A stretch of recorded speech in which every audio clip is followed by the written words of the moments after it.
He was brilliant. I heard Bernard Ito and Joshua Francis on Talk of the Block with Matt. They were on point. I heard Senator Delbert Paris's contribution in Parliament. He was impressive. I heard their comments on the 2025-2026 national budget, and all of their comments were on point. If that is an indication that the ideas of the opposition forces are converging, that is a very, very welcome development. And I'm sure that we will hear from Dr. Fontaine tonight on his 10 points as a strategy for the way forward for Dominica. I am sure he is fine tuning these 10 points as he goes along and gets feedback from Dominicans at home and abroad. But we must ask ourselves some questions. First of all, do we have national development in Dominica? Or do we simply have accumulation of national debt?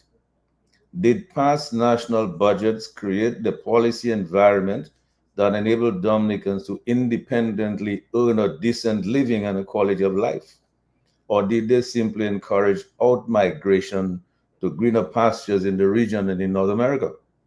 What is the existing overriding concept of development? Is it more vanity projects, or more mysterious hotels, or more closure of local businesses, or more unemployment, or more out-migration of Dominicans from Dominica, or more misery, or less hope? Is that what is seen as development in Dominica these days? We will first, in fact, as we start, we'll do an analysis of the 2025-26 national budget in these regards to see if it addresses these key issues or provides hope. And we will make some suggestions about the way forward. But here are some other questions. What are some excesses and abuses in government that can be eliminated? How can these excesses in government be restricted? How do we ensure transparency in reporting on CBI revenues and overseas accounts, and on fees paid to expensive overseas lawyers to prosecute bogus charges against opponents? How do we stop in-your-face awards of no-bid contracts and force government to operate in accordance with the Procurement Act? How do we stop insider trading? How to manage garbage collection and the landfill? How to best manage agriculture, water industries, and economy? How do we reduce rampant unemployment nationwide? And how do we stem the tide of closures of local private businesses? How do we attract local and foreign direct investments? How best to reboot the banana and other agro industries and facilitate major exports of local produce? Dr. Thompson Fontaine started doing that some time ago. How to stop the cost of living from continuously skyrocketing? How to go about raising the minimum wage and ensuring that charges for water and electricity consumption remain affordable? How to stop the cost of construction of public sector projects from escalating well over budget and ensure the integrity of construction of public buildings and facilities? How to stop escalating crime and gun violence? How to stop poor construction of housing and health clinics, etc.? Can taxpayers be protected from government spending abuse? So here are some broad areas of potential investment opportunities, which I'm sure we will discuss tonight as we go along. Water and water-based industries, cannabis oils and other essential oils, coconut water and coconut fiber floor mat making industries, knowledge industries, cultural industries, sports tourism, call centers, bananas and root crops and banana stock industries, manufacturing of computer microchips, manufacturing shoes and garments, etc., agro processing for exports of papaya or cocoa, coffee, fishing industry, geothermal and solar energy, plus, and the list goes on and on and on. I'm sure we'll hear a lot of these ideas coming from our panel when we get to that segment of the discussion here tonight. So thinking towards 2028 or to Dominica's 50th anniversary of independence, what are the people's expectations for their well-being? In fact, are you in fact satisfied with your current conditions? So we can all look forward to the suggestions of our panel, our listeners, our callers and viewers on Facebook and YouTube on what needs to be done to move beyond this area of economic stagnation and oppression. My co-host, Dr. Irving Andre, our distinguished guest, former IMF economist and URB leader, Dr. Thompson Fontaine, Compton Roland Land, and Senator Elwood Paris, will all share their ideas and recommendations on the way forward for national development, growth, and generational wealth creation in Dominica. And as I said before, we will do an analysis of the potential social and economic impacts of the 2025-26 national budget as compared with that of past budgets. So the panelists will hopefully comment on my talking points and on their own talking points and more, with a view to moving forward on a path to real independence, real growth, return of strong middle class, and production and accumulation of generational wealth once again in Dominica. So as usual, we invite our Q family, you our Q family and friends of Dominica, to help us give our huge shout out, hugs, love, appreciation, and a big thank you to our farmers, our healthcare providers, our frontline workers, police and fire officers, teachers, doctors, nurses, public and private sector patriots, and friends of Dominica at home and abroad. And as I always say, we welcome each and every Dominican and friend of Dominica to the Global View on Cue. We embrace you wherever you are tonight, in every nook and cranny, in every village, in every community, at home in Dominica, in the region, and globally. Thank you, Sherwin, for keeping us on the air. Big up Lambi on the console directing the traffic. We will take your calls. As you know, the people's voice is always a priority on Q and on the Global View on Q. So call us at any time during the program. Lambi will signal us when you call. My co-hosts and panelists will expand and deliver on the ideas as we go along tonight. But now I go first to Justice Dr. Irving Andre for his opening remarks and to get the ball rolling. Dr. Andre. Well, let me say good evening to you, Mr. G, Dr. Fontaine, Mr. Paris, and Mr. Lander. I haven't seen the latter two. Obviously, Lambi is there as diligent as possible, as usual, I should say. And let me thank your listening public for being here at a very important time in our history. The budget of 2025 has just been proclaimed with great fanfare by those who were proposing it. But anyone looking at it analytically, and let me say in parenthesis that I am not an economist, but I know how to utilize my dollars and cents. I think those measures which offer some relief in terms of a reduction in VAT on certain items, codfish, onions, garlic, oats, corned beef, etc., I think they can collectively be described as the lipstick on the pig. Lipstick on the economic pig. Why? Because they don't really offer relief. First of all, they are being offered only for 6 months, effective October the 1st. Now, critically, they're not there effective October the 1st. But as I said, they will end on about March of the next year. What is conspicuous about this budget is the absence of meaningful measures that would ameliorate the living conditions of persons and that would incentivize persons to take important steps to empower themselves and their fellow Dominicans. For example, there is some relief in terms of the removal, temporary that is, of VAT on certain items. But there's an imposition of the road levy. And again, who in Dominica does not have occasion to use a road? And that obviously will affect Dominica in many ways. Now, you note that there was no DOWASCO relief. You note there is no DOMLEC relief. You note that there is no relief from bloated wages of ministers. You know there's no reduction in the number of government persons who are feeding off the body politic for one central purpose, not for doing a particular type of job, but for maintaining their silence. There is no relief of customs duties on barrels, and the critical time for the importation of barrels in Dominica is from October to about January. No relief whatsoever. Now there's a proclamation about mortgage reduction, but only civil servants should apply. So the man on the street, the little fisherman, the person who's trying to make a living, don't apply for mortgage relief. There's no relief for seniors, one of the most overlooked sectors of the economy. There's no relief for the cost of medication, for God's sakes. There is no relief on the cost of building materials, and anyone who has either built or renovated homes in the last couple of years will know about the astronomical costs of building materials. Is there any relief from kickbacks? Of course not. Of course.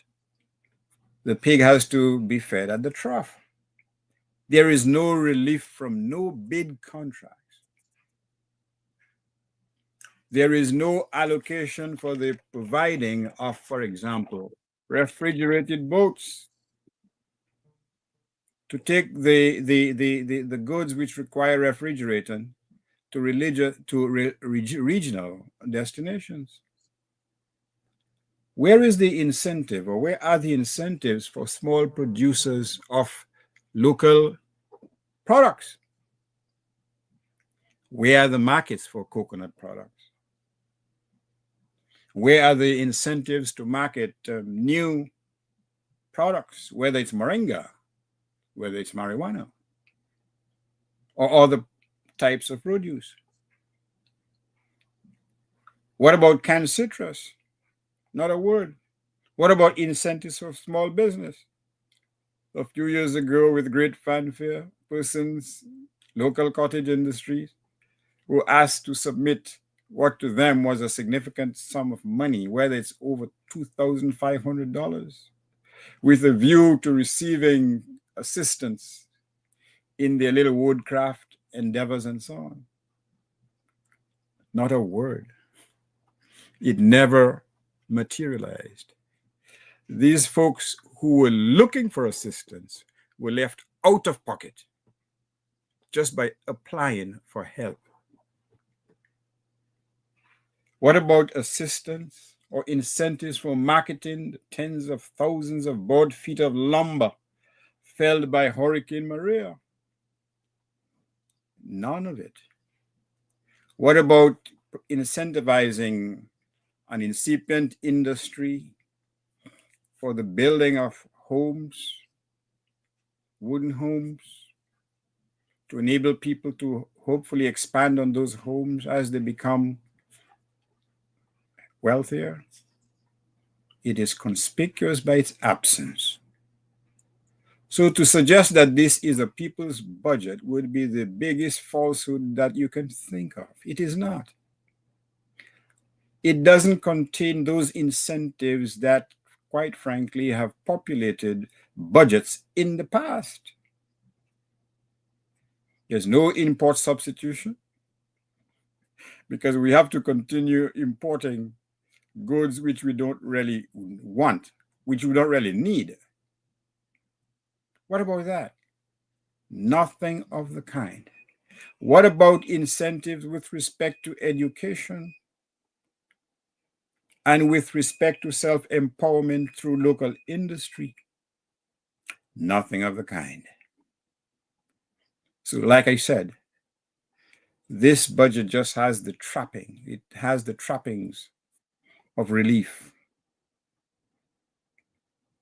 But it takes more than it gives.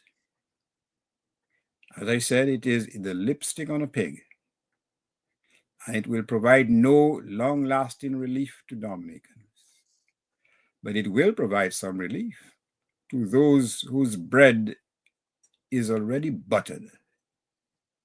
So this is a repudiation to a significant degree of budget in the past. And perhaps, Mr. G, you will come to that type of discussion later during this session. And we will just make a couple of brief comparisons between what obtained in the past to what is evident now. But there is a 8,000-pound gorilla in the room. We cannot view budgets in a vacuum. What about the hundreds of millions of dollars of CBI, the net proceeds of sale of passports in mysterious accounts? There is no attempt and suggestion, not even an acknowledgement as to the theft of this money, insofar as that money has not been remitted to the consolidated fund. And no amount of political pontification, whether by the Prime Minister or by the President, can hide the fact that Dominicans are being starved because a significant portion of legitimate income which should have been deposited into the consolidated fund remains hidden and accessible only by one or two men. And this is not conjecture. The evidence is there. It comes from the horse's mouth. It comes from the mouth of another person in New York, who is an ambassador, mind you, of the monies that is hidden in mysterious accounts in Europe and elsewhere. And it comes from the anecdotal evidence. The building of mysterious homes with dark secrets, mind you. Hotels springing up and abandoned like the plague at a time when some Dominicans, or many Dominicans, earn less than 1,000 EC dollars a month. But what about the trimming of the fat in terms of government spending? What about $65,000 a month, which does not even include utilities? These are sacred cows. What about the use of government vehicles? At whose expense? Mind you, taxpayers. What about generous, or should I say profligate, expenses for travel? Another sacred cow. This should not be touched. What about the use of state resources, whether it's the police forces or others, as vanity projects for the leadership of the country? Not a single word. And so we are left in a situation, quite frankly, where to talk about the economic development is a misnomer. It can't happen. This is the very negation of economic dependency, because nothing much is being addressed, whether in terms of economic diversity, whether in terms of enhancing agricultural production, which was a staple concern of governments past, going back to the 60s and even the 50s. They've been hidden because that is not the focus. Rather, we've cast our lot on the backs of hotels, whether it's Kopinski, whatever the new name, I don't know. But the residency rate is less than 10%. We have focused on, for example, the building of, how do you call it? A deep, whatever, boats and so on.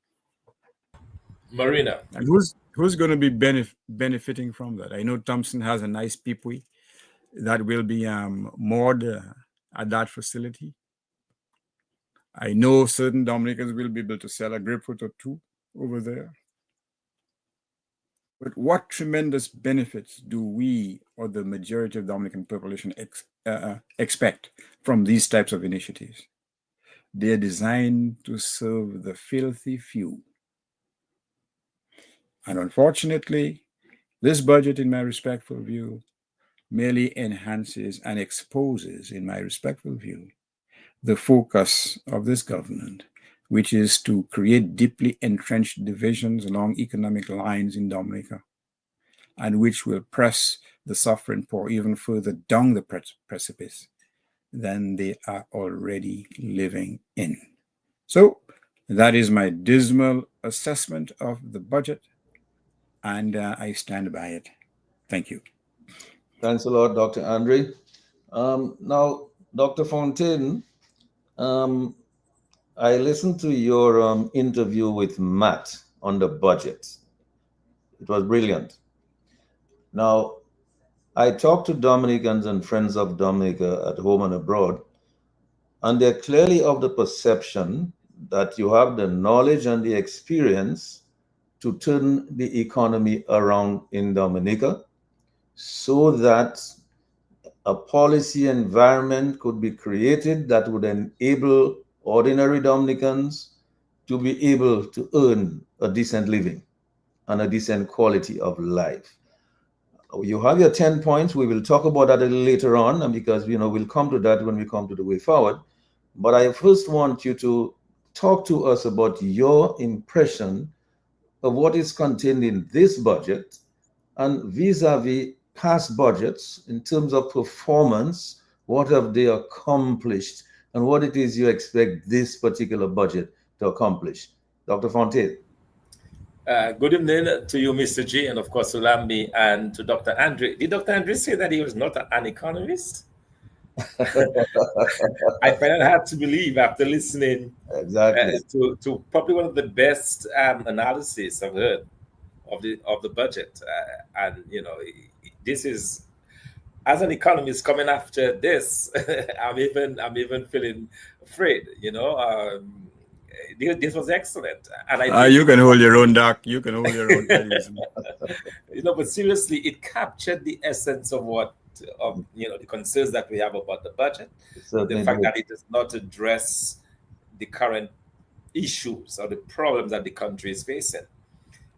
It is short where there are measures offered. They're half measures, literally half measures. I mean, if your premise is that the cost of living is too high, and a key contributor to that is the VAT or the excise duties, the custom duties on imported goods into the country, why is it that you're only allowing for a 6-month relief? It makes no sense. What will most likely happen is that the merchants may not even change their prices during those 6 months. There is no incentive really to do it, to change your price and then come back 6 months later and put it back up to where it was. So it's really odd, in terms of the measures that we've heard, and even the items that are selected, codfish and corned beef, and it makes no sense. It's almost like somebody got up and said, well, we have to put some relief and let us do it on those items. It makes absolutely no economic sense. And so Dr. Andre is right in highlighting that those measures are really non-measures. Because what a budget is supposed to do, and let's start from that premise, a budget is supposed to be able to take into account the current state of play in the economy and offer measures or policy prescriptions, either through fiscal or income tax policy, that can really adjust some of those inequalities. So the high cost of living is one, the high cost of the high port charges is another, lack of a minimum wage or working minimum wage is one as well. There are different things that are confronting the country right now. The high rate of joblessness. Another major problem is the private sector. Even as we speak today, a famous restaurant in the middle of Roseau shut down. This is not a restaurant in the countryside somewhere where few people pass. This is in the middle of Roseau that attracts the most of the traffic into the city, and yet it shuts down.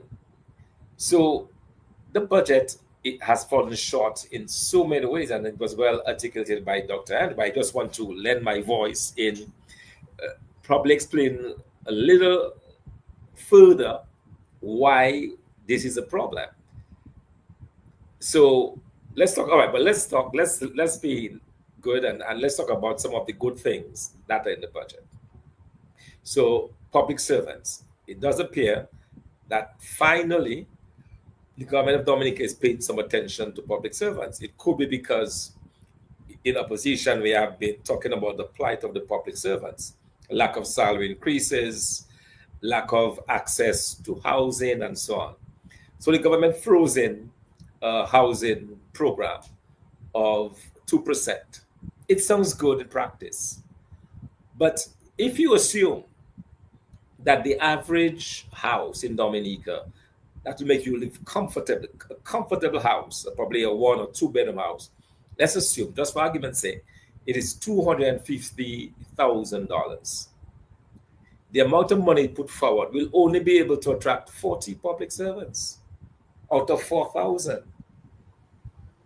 Right? Well, probably 1,000, probably 2,000 already have their homes, but you'll get the picture. It's only 40 people that could probably access $250,000 to give them just a basic model home in Dominica at current prices.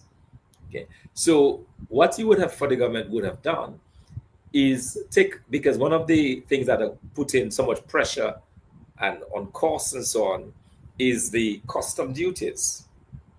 We have some of the highest custom duties in the world, and that's causing our housing, our daily items to be far more expensive than neighboring countries.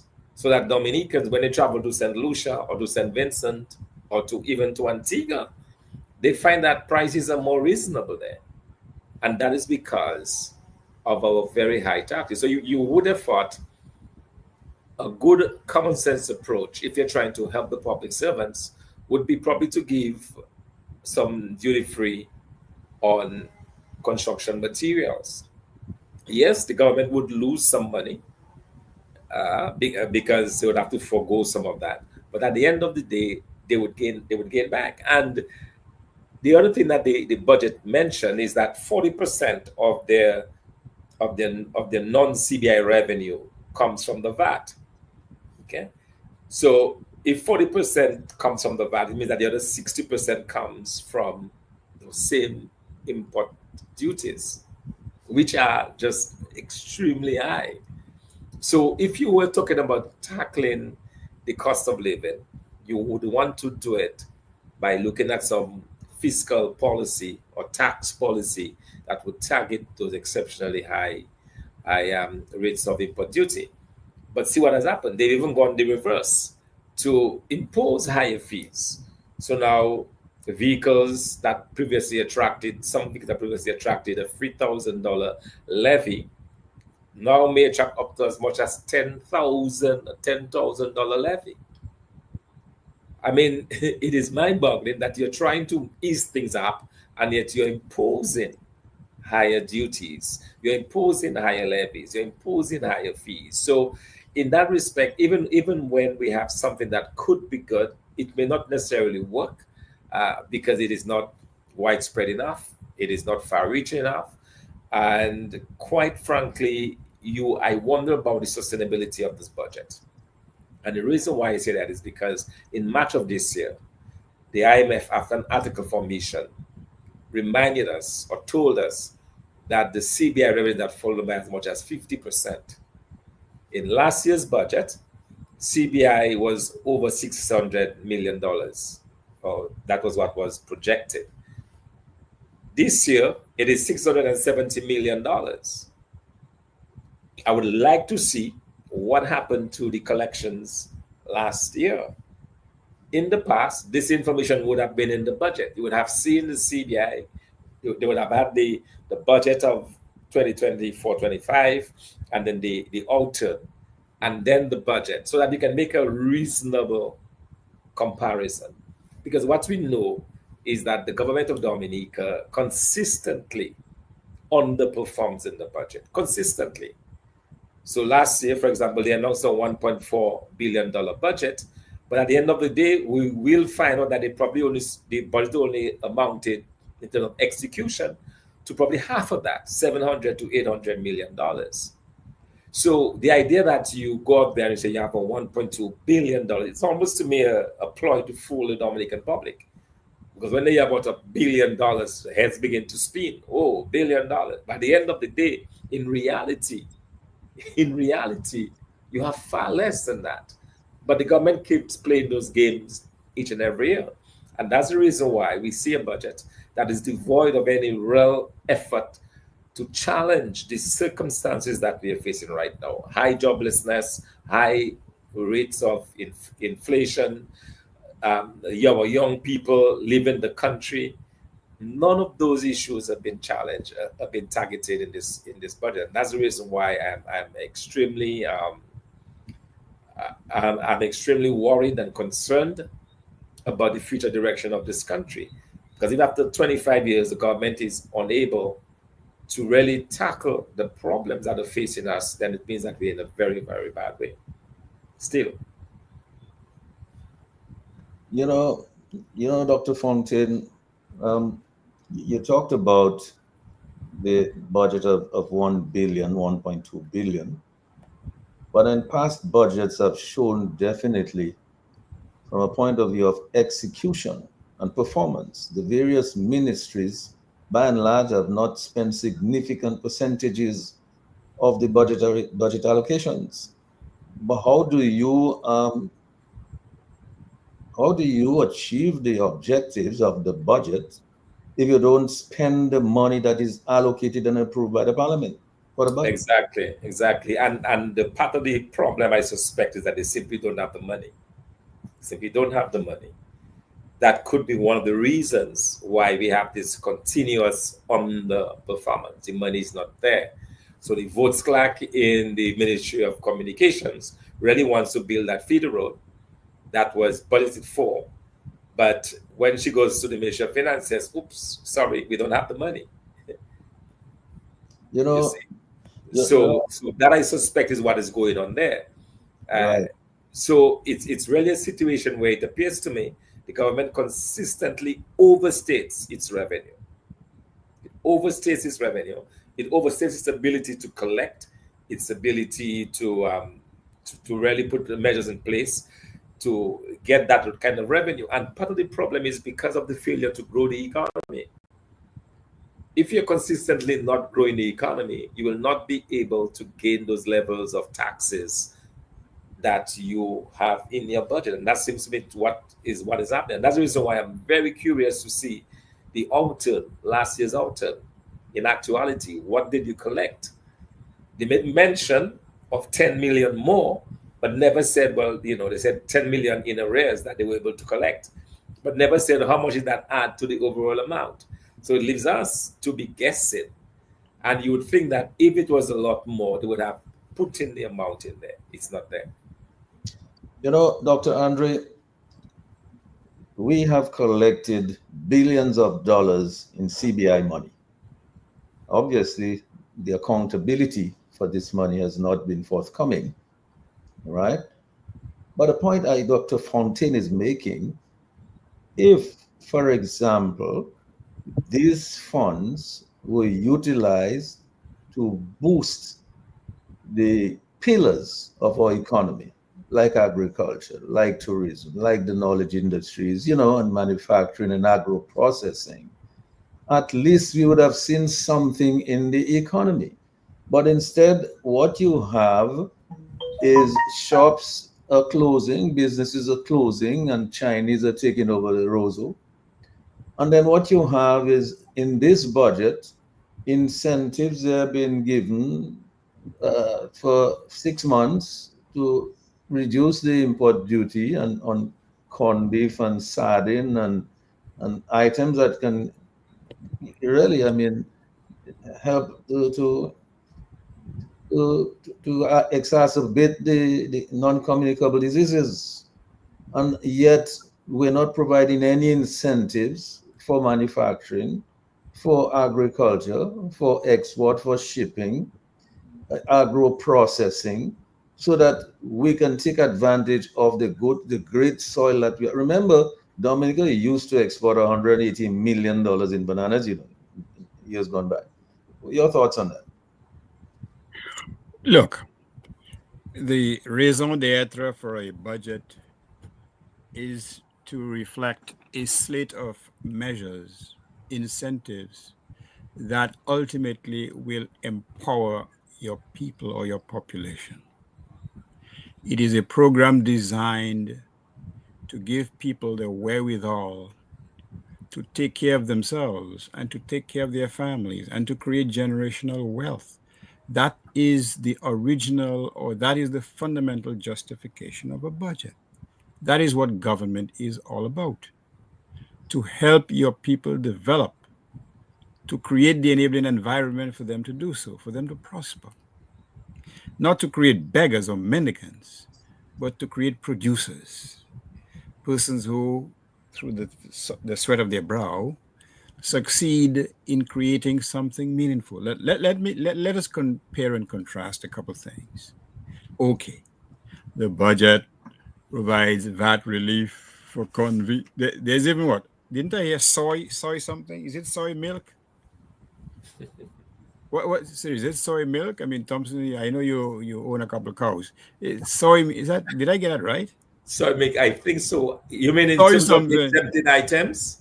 Why don't you go Lac-Ouset Lang or De La Wozin in Portsmouth and ask the people how many of them buy soy milk, if that's what it is, in any supermarket? Who are you incentivizing? Now compare that degree of incentivizing to what obtains in the incentivization of cronies. Think of it, match it. A little VAT relief on some of these quote staples. How does that compare with giving one person $10 million free of charge with no form of repayment? What about another one who gets another crony, $100,000 to build some type of sports, whatever facility somewhere in Louvière? What about those who receive chunks of money, tens or hundreds of thousands of dollars? To do what? Without any transparency. So who is incentivizing whom? Or if I may borrow a little quote from a song, who is zooming whom? Dominicans have been played. They've been fooled. I'm waiting to buy my soy milk when I come down, to be quite frank with you. But what is that going to do for me? Go and ask small entrepreneurs like Blessings and so on. What incentives have they been given? On the contrary, if I recall correctly, when he submitted over $2,000 for his little fledgling business, but you're giving somebody, a foreigner, $30 million to walk away from Dominica and give him, to boot, an ambassadorial position. So where are the incentives? So when you compare what obtains in Dominica to what is being proposed in this budget, the whole thing is a colossal joke. It's a joke. Dr. Andrew, let me just interrupt you 1 minute to just ask Ronald. I see Ronald is with us now to mute his mic because some feedback is coming through. So please mute your mic if you're hearing me, Ronald. All right. Yes, Dr. Andre, go right ahead. So what we need are real incentives. And I don't know if it's too early to just look at a couple of examples in the past regarding past budgets, and then you can understand what I'm talking about.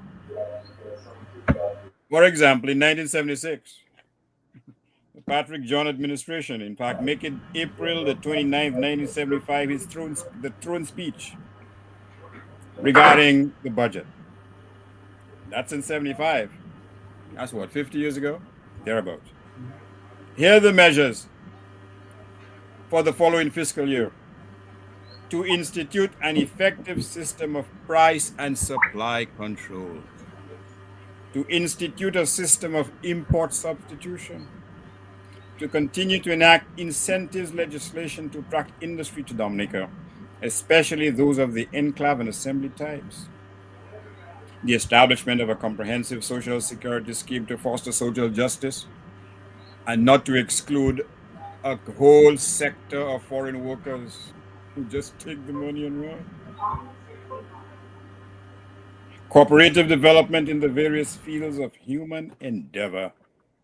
And in the very next year, the budget went even further. It talked about a number of different incentives, distributing crown lands for production, not for cronies, but for production, promoting the cooperative approach to destroy the social evil of exploitation of man by man, building low-income housing where those recipients, they walk away proudly with their what? Their certificates of title. Because we are talking about empowerment. I can indicate to you that the same phenomenon is visible under the James administration. In their very first budget, on August the 3rd, 1995, which was what appears to be a small sum of now, when compared to what obtains now, $259 million. They had a plethora of measures designed to incentivize taxpayers. And some of these measures include income generating initiatives, diversification of the economy, whether it's through a number of initiatives in the agricultural industry, whether it is the provision or the building of roads, whether it is actually the giving further opportunities to students across the board so that they can afford to go to school and to prosper, whether it is an initiative such as livestock breeding facility of Savin York in Salisbury, whether an animal feed processing and mixing plant at Jimmy, whether it was a coral producing facility at Longhouse, Portsmouth, whether it was a marine butchery at Donkey Beach. The Tululu crabs over there ran away when they heard that a meat producing facility was coming to Donkey Beach. Where are these similar types of initiatives in this budget? Are they hidden from view? Perhaps Clarence Christian has it, for God's sakes. They're not. Because again, the focus on the budget is not people empowerment. There are a few cosmetic changes, but that's where it's end.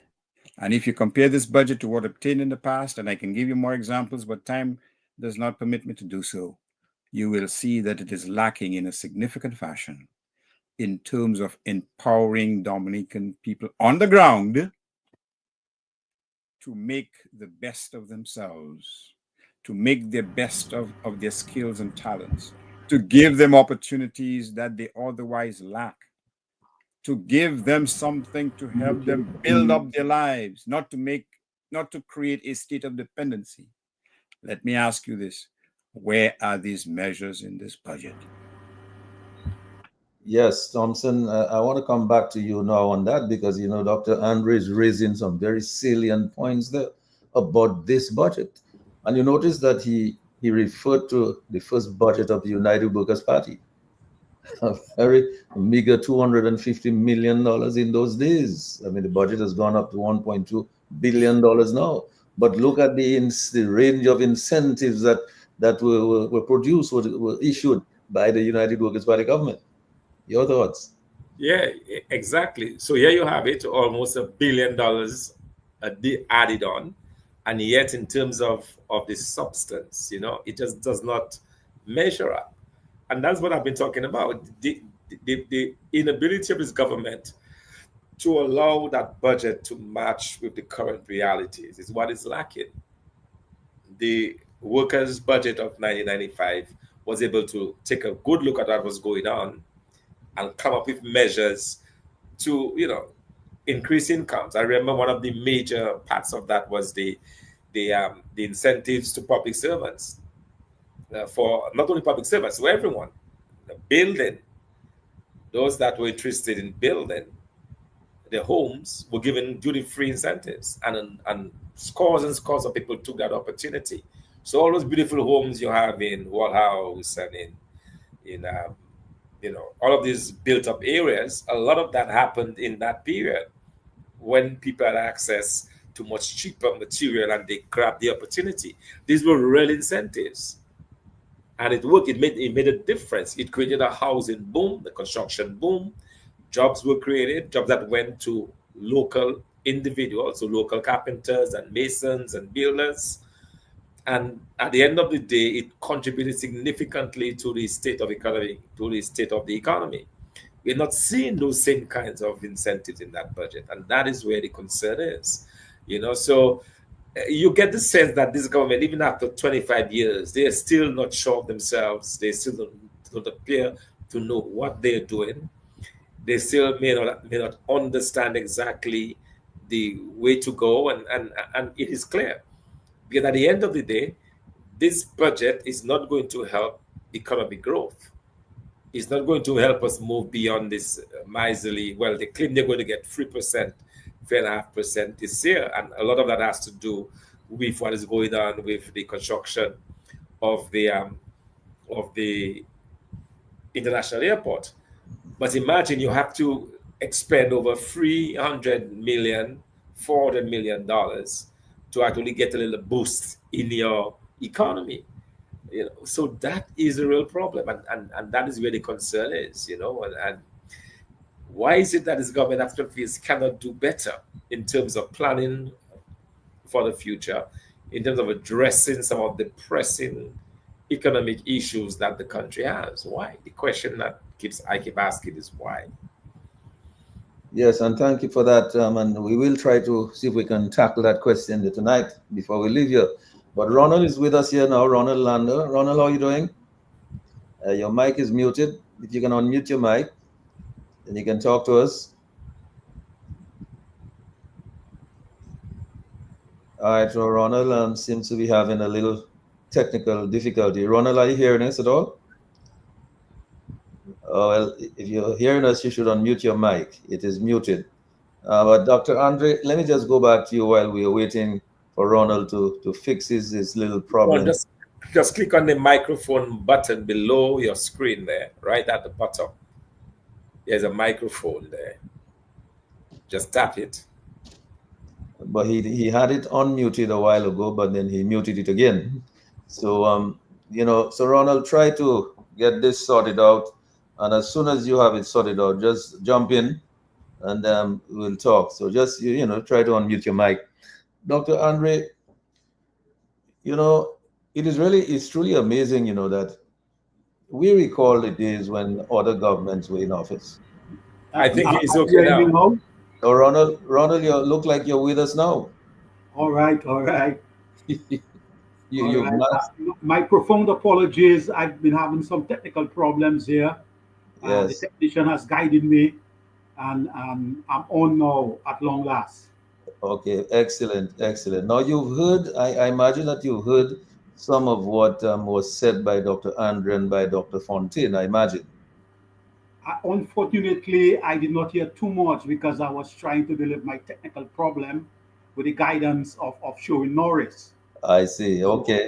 Problem, but I heard one or two things here. But my fundamental, and if you recall, Mr. Gregoire, when we were at the NDC, we were pushing for an economic development plan for Dominica, because we're focusing more on the economy and the growth sector. But then over a period of time, the concept of an integrated development plan was introduced by Honorable Pierre Charles. He brought together a convener group, a working group, and they were able to bring a document called Integrated Development Plan. I think that's the direction we should go. That business of a one-year plan, repetitive, every year doing the same one-year plan, uncoordinated, unprogrammed, over and over and over again, is not yielding results. I think what is needed is an integrated development plan with conceptually with a 20-25 year time frame, a detailed plan 10 years time frame, a detailed specific plan with a 5 years time frame, and the yearly budget is used as an implementation mechanism for the integrated development plan.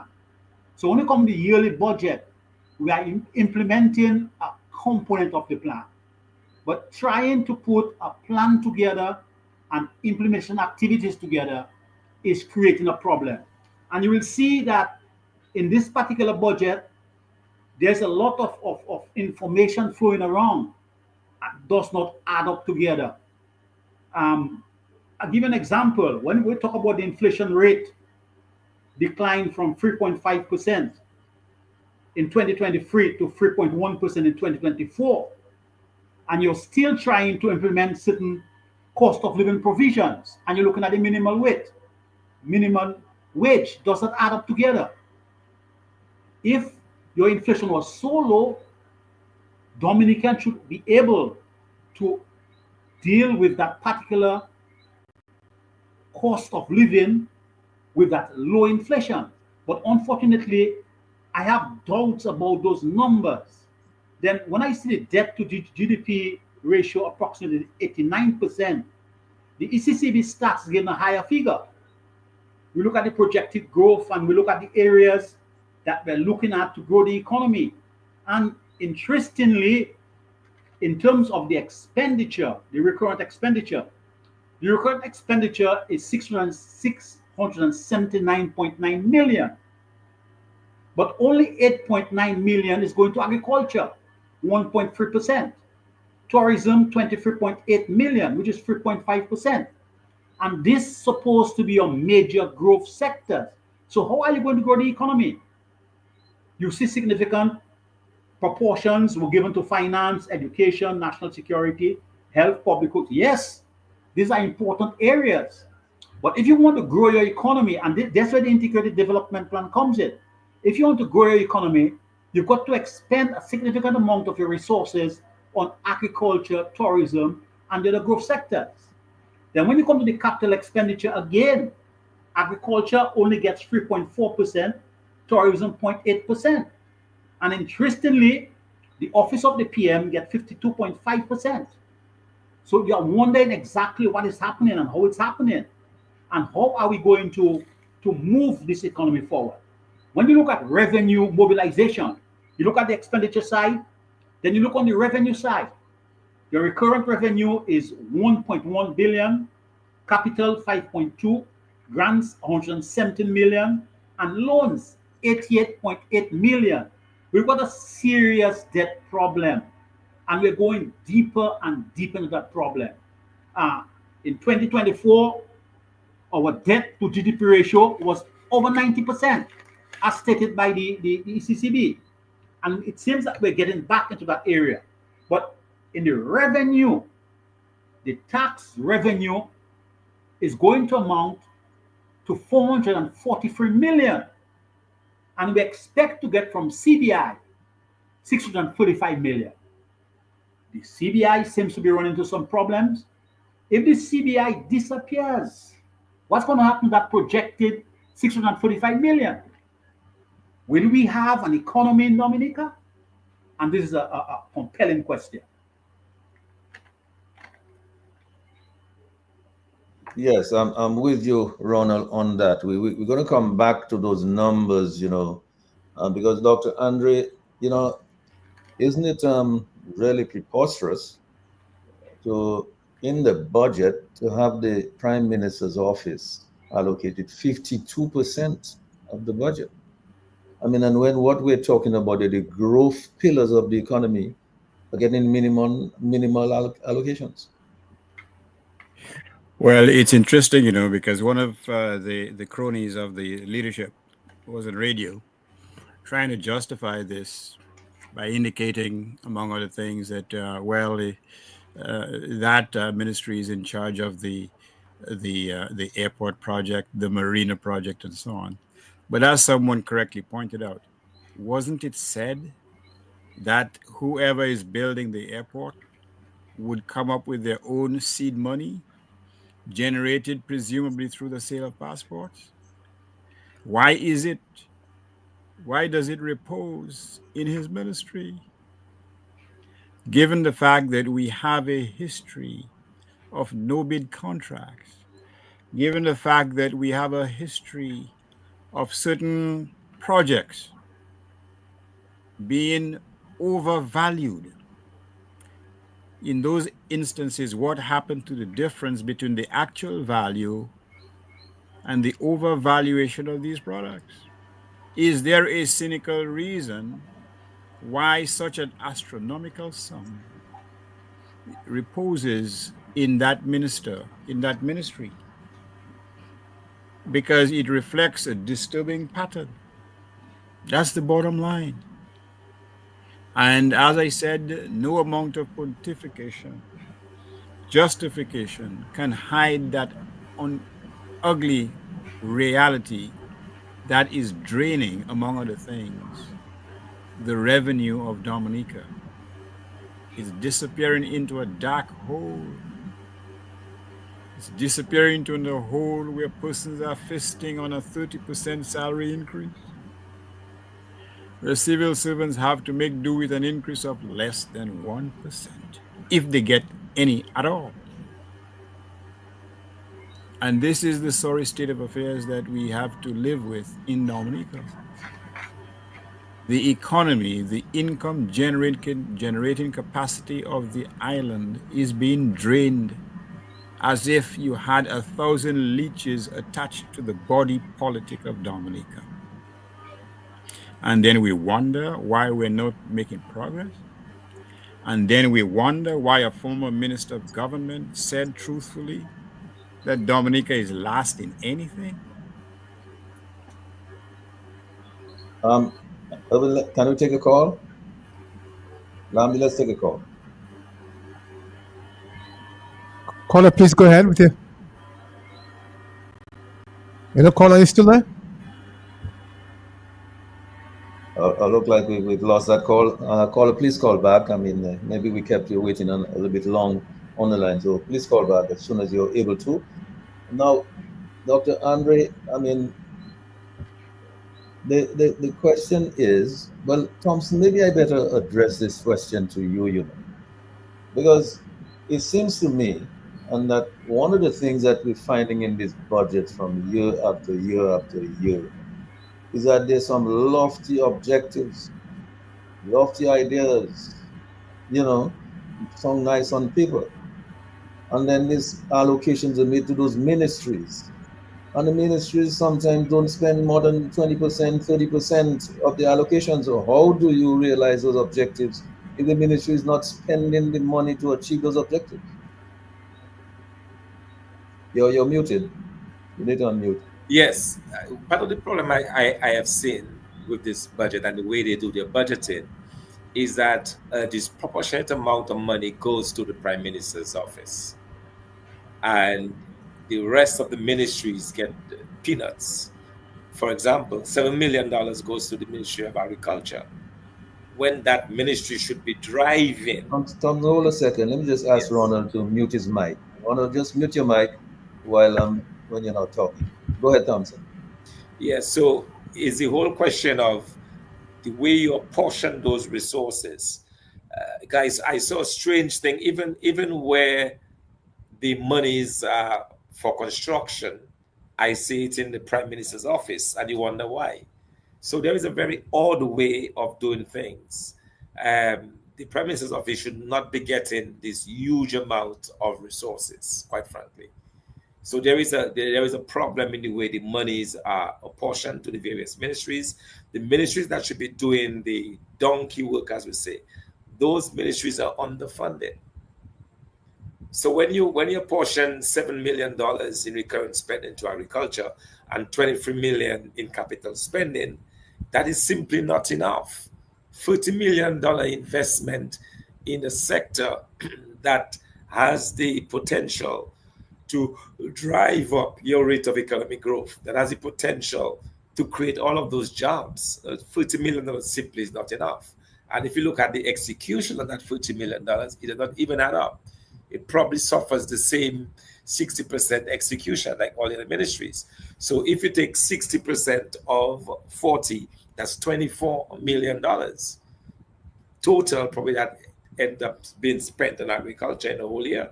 And that simply is not enough. Clearly, that's not enough, because I mean, we have not seen any transformation of the economy. We have not seen a transformation of the structures of the economy. We have not seen agriculture blossom, and and we are exporting stuff. I mean, I think some time ago, Dexia indicated that they exported something like $30,000 worth of product. I mean, that is insignificant in comparison to what Dominica produced. In fact, what was exported under the UWP when it was in office. Absolutely. Under the UWP, you're talking about over $100 million in bananas and another $15, $20 million in non-agricultural products. You simply do not have that. And the reason why you don't is because you have these very poor allocations to those ministries. And even tourism. Tourism is something that they've been shouting about. And the budget for tourism is, I think, about $10 million. You can't even really run two ads with that, you know. So there is a problem in the way the monies are allocated. There is a problem in the execution of the budget. And at the end of the day, you have an economy that continues to stumble and not go anywhere. And Ron made the observation about the 89%. I mean, what about how come all of a sudden we have moved from 107% debt to GDP to 89%? It does not mean that the stock of debt has changed much. I believe we still have about $1.3 billion in debt. That has not changed. What has changed is the GDP. Because if you have this high rate of growth of 4%, if you add on a 3% for inflation, you have a 7% increase in your GDP. So all of a sudden, your GDP has just ballooned, all right, based on the estimation. And then you get a lower ratio or a lower value of debt to GDP ratio. But it does not mean that your stock of debt has changed. So let's bear that in mind. What has made that ratio go down so much is because for this year, the gross domestic product, which is the total output of goods and services, has been blown up because they claim that the economy grew by 3.5% compared to the usual 1% growth that we've had in the past. Now, Ronald, if you can unmute your mic, because I want you to talk to this next issue. In the years, Lam, you want to take a call? Let's take a call. Good evening. All right, so we've lost the caller. So just signal us when a person calls back, and we will take the call. But Ronald, we saw in the years before this Labour Party came into office, there was a large number of manufacturing projects on the country. Many of these have closed, Bello, DCP, Candle Industries, those agro products, essential oils industries. You had a whole set of Benja shoe, you had a whole set of, but I find that many of these projects have shut their doors under this government. And yet in this budget, like in the last 3 or 4 budgets, there's been no incentives to assist any of this manufacturing back into Dominica. Your thoughts? Yes. On the first point where Dr. Fontaine was relating debt to GDP, and the ratio seemed to have moved from over 100% to 92% as per the figures by ECCB. In the budget, there is an estimation of 89%, but the ECCB is saying 92%. The debt to GDP ratio has decreased because GDP has increased. And where has been the increase in GDP? Construction. Who's doing the construction? Who's doing all the construction in Dominica? The Chinese. The retail, wholesale and retail. Who's doing all the wholesale and retail? The Chinese. So you've got, because your GDP is the value of goods and services you produce in a particular year, and you trust that whatever you generate is going to multiply in the economy to grow the economy. But whatever is produced, it goes out right away. This cannot have a positive impact on your economy. Moreover, Social Security is under some significant pressure because all those persons who've been involved in construction, the Chinese who've been involved in construction, and those in wholesale and retail are not contributing to Social Security. So Social Security has now established a loan fund for students because there's some pressure on the Social Security and the inflows. So this is very significant. You could play around with numbers and cause certain ratios to drop, certain ratios to increase, but there must be some kind of verification of those numbers. In terms of what you've just said, Mr. Gregoire, you'll recall that in the year preceding the winning of the election by the Labour Party, agro-processing was very vibrant. During that time, you were the manager of the NDC. I was the director of industry. And Bello Products had moved from Castle Comfort. They had one production unit in Castle Comfort, another production unit in Kinsale Industrial Estate, and they were exporting products. We, as the industry department, we had no money. What we had is dedicated officers and access to technical assistance. So we were able to help Bello Products a lot in this growth. Benjo Simos was sending out containers of products. They had moved from Ravencourt, in a small house in Ravencourt, to the industrial estate. And we came in with technical assistance and advice to allow for that growth. Essential oils. I remember going to a meeting in Europe, and I was able to convince the CDI, the Center for Development of Industry, which is a technical arm of the European Union, to come in to give technical assistance to Dominica Essential Oils Cooperative. They were exporting a significant amount of bay oil, and the plan was to start transforming. The bay oil is a base for all colognes and perfumes, and the plan was to start transforming the bay oil to colognes and perfumes in Dominica. So these are the critical things we were looking at in agro-processing. There was the situation with Dominica Coconut Products, where Colgate Palmolive had taken over coconut products in a hostile takeover. And all we were doing is monitoring coconut products. Colgate Palmolive, as soon as they recovered their investment, they stepped out. And coconut products, Dominica Coconut Products just came to nothing. Recently, one of the NASIF guys went in there and started manufacturing soaps. So this is a situation where in agro-processing, there was a significant value added, a significant exportation of goods, and consequently, a positive impact on the economy. But it has disappeared. Why? Why has that disappeared? Who are the technicians assisting the politicians? The politicians are extremely limited. And it's apparent that the technicians that they select are the associates. So those technicians cannot give objective advice to the politicians. And consequently, we're seeing a diminishing of the productive sector. You take bananas. Bananas was destroyed by black cicotoca in Dominica and in St. Lucia.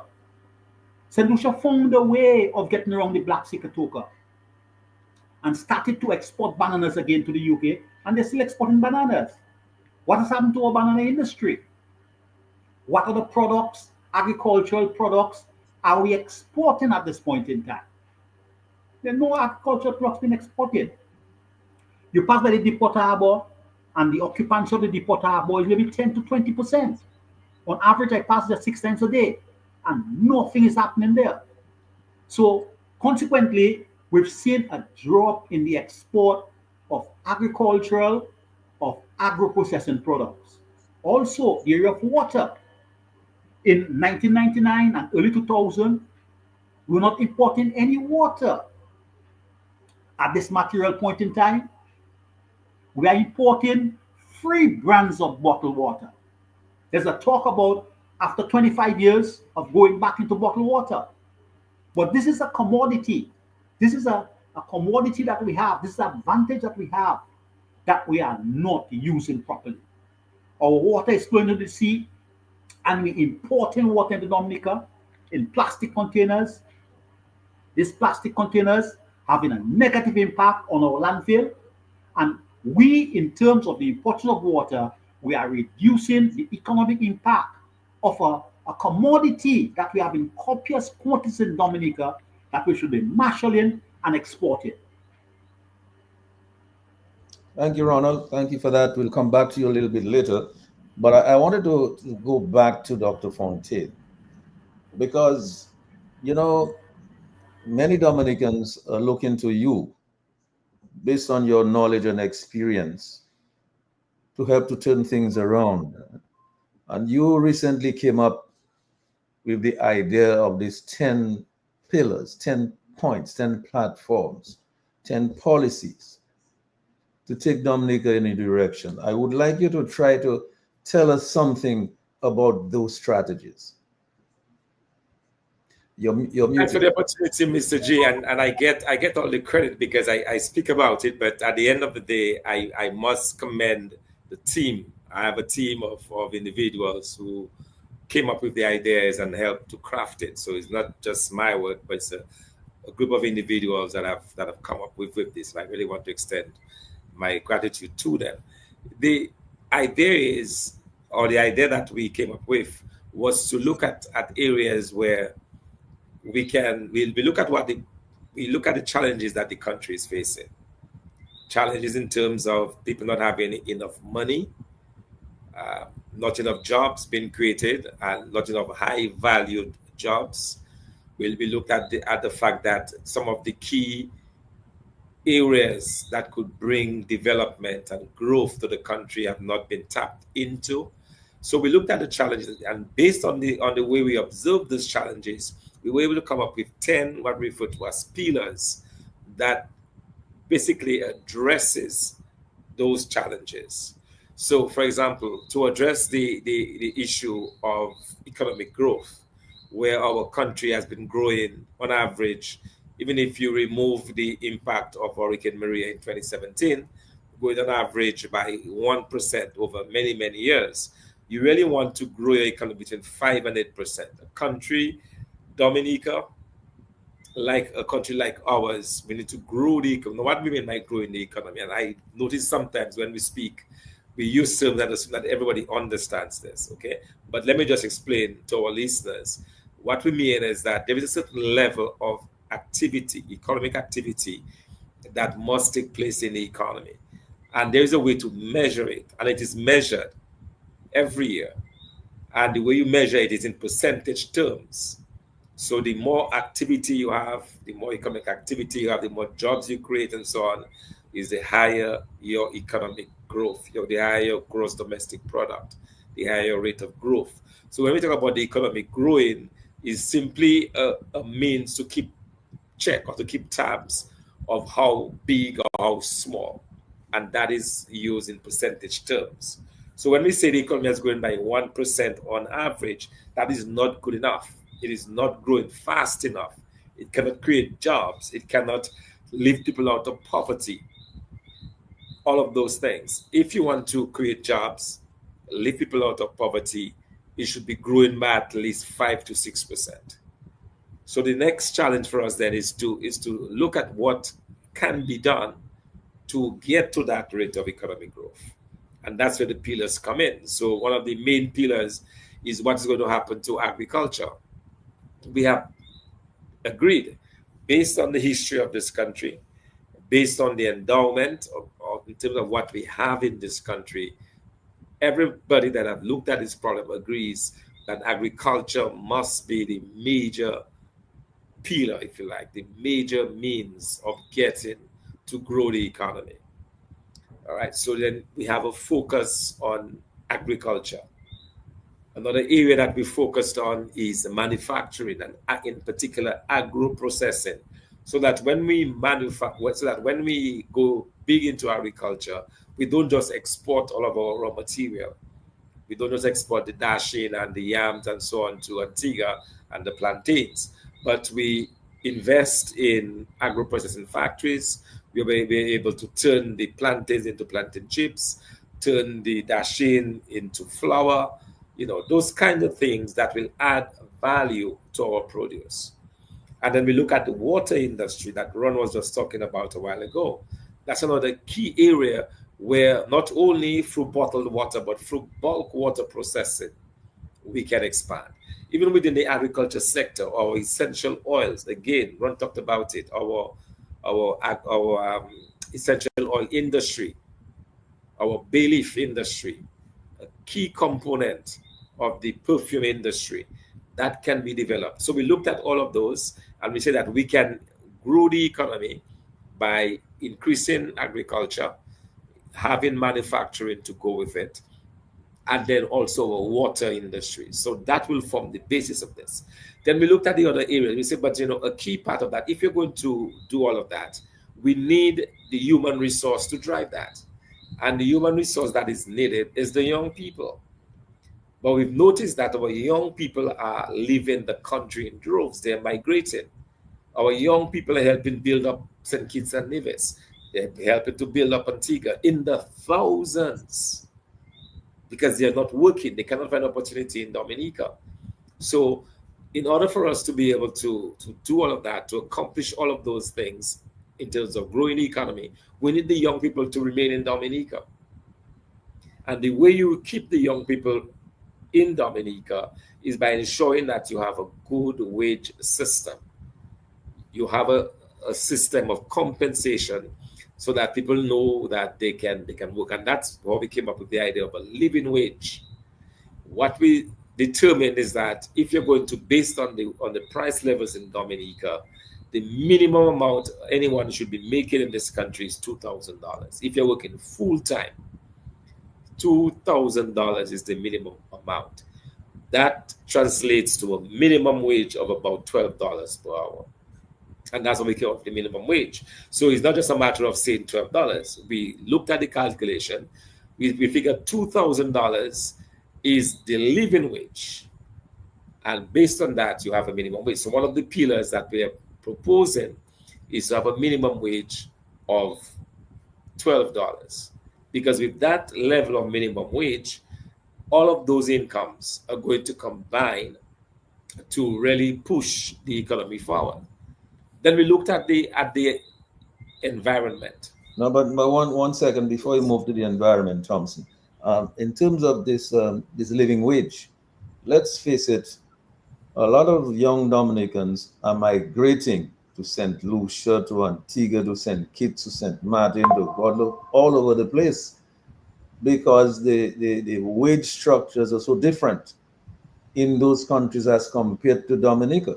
So yes, you will find this minimum wage of $12 per hour might be where we could start, but in fact it might still not be competitive. And the other thing the other thing I was going to mention to you, so you could look at that while you're completing your presentation here, is that you are basing this thing on data. You know, you're saying we have to look at data in order to plan. This administration does not seem to be interested in using data at all for planning. Yeah, and that's one of the reasons why they're all over the map, not being able to do much because they don't use the data. But in terms of the competitiveness of our wage, right now the minimum wage is about $7 in Dominica. We are talking about $12. After we announced the minimum of $12, St. Kitts and Nevis said they're going to move theirs to $12.50 and Antigua to $13. So we are there now. If we get to 12, we are definitely competitive with the rest of the region. Okay, so another major setback or challenge for the economy is in our custom duties, our tax regime, our tax system. We have VAT rates of 16%, I believe, 16% VAT rate. St. Lucia's VAT rate is 13%. Antigua has the same VAT rate as Dominica, but Antigua has a zero income tax. Okay, we have income tax of 25 and 30 and 40% in Dominica. Antigua, zero in income tax rate, same VAT rate as ours. So what that tells me that there is room to manipulate, review those tax rates, review the import duties, and provide that relief to the people in Dominica. And that's where the other pillar comes in, a complete reform of our tax structure, where we review the VAT. I'm not sure what level it's going to settle on, but it will be something less than the 16% that we now have. When we finish all of the calculations and so on, we will propose something that will provide real relief, and it will not be for 6 months. It will be a permanent heat on the economy that can ensure that you generate those kinds of growth. And then we talked about, the whole tourism sector, and we've broken down tourism into the impact of the Kalinago people, ecotourism, sports, and cultural tourism, because we see this as huge areas of generating growth. And I know sports tourism is a favorite of Ron. He always talks about sports tourism, and he's right. There are hundreds of millions of dollars waiting to be made from sports tourism. And you can orient your economy to attract those sports tourists. Okay, and of course, ecotourism, because we have this 9 volcanoes, we have this lush, um, this forest and so on that we have. We have the waterfalls, we have the lakes, we have what it takes to have a truly special ecotourism product. And then we have this phenomenal, talented young people. We have discovered 2 new genres of music in the last generation. We had our Caras and now Bouillon, unique to Dominica. The world is taking notice. We can leverage that to make tens of millions and millions of dollars. Okay, so that is where we want to go with that particular pillar. Okay, and then we have the pillar of governance. We've said that if you're going to run a good economy, you must be clear with the people of Dominica. Corruption has to be a thing of the past.